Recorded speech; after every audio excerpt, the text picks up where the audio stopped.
Finally, after all these years, my layout has gone vertical with the addition of this skyscraper. In this video, I'll be showing you how I modified the Walthers Ashmore Hotel Kit to resemble an existing prototype building. This kit from the Walthers Cornerstone series is a very well designed and versatile kit.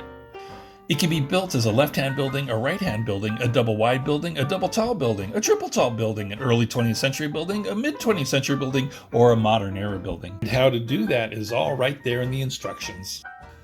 Walthers modeled the building after the 1924 built Strauss building in downtown Milwaukee, Wisconsin, seen here celebrating the end of World War II. Milwaukee also happens to be the hometown of Walthers model trains.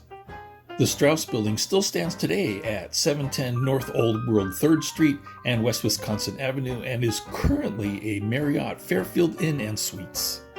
This kit is a great example of skyscrapers built in the Chicago School architectural style, also known as commercial style or the American Renaissance style, which was a very common style of architecture in the early 20th century with many examples across the United States. I will be modifying this model to resemble this building, the 1913 built Watts Robinson building located in the Gaslamp Quarter of San Diego, California. Through sheer luck, the Ashmore model has the exact same number of floors as the 11-story Watts building. But, as luck would also have it, the Watts building doesn't have the ornamentation on the top floors that the Ashmore model has, so I'll have to try to de-emphasize that during its construction.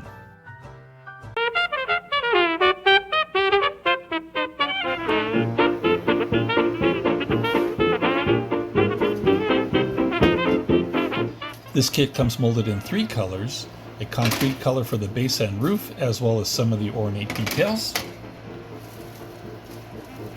clear plastic for the windows, each sprue wrapped individually to prevent scratching.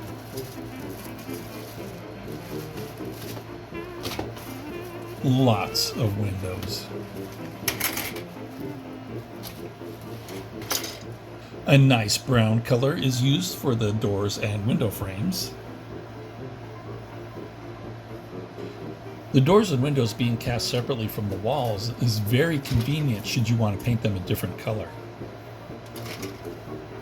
Because of the option to model the building in one of 3 different eras, there are quite a few door and window sprues.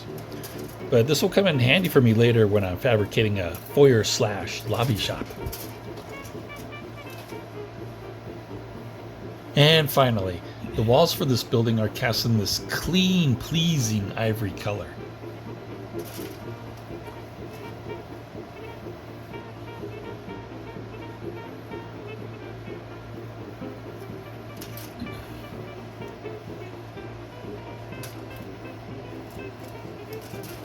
Did I mention there was a lot of windows?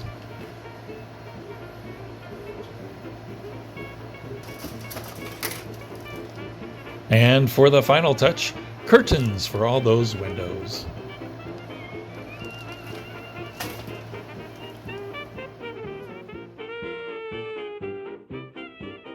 Alright, this video is getting way longer than I planned, so I'm gonna break it up into parts.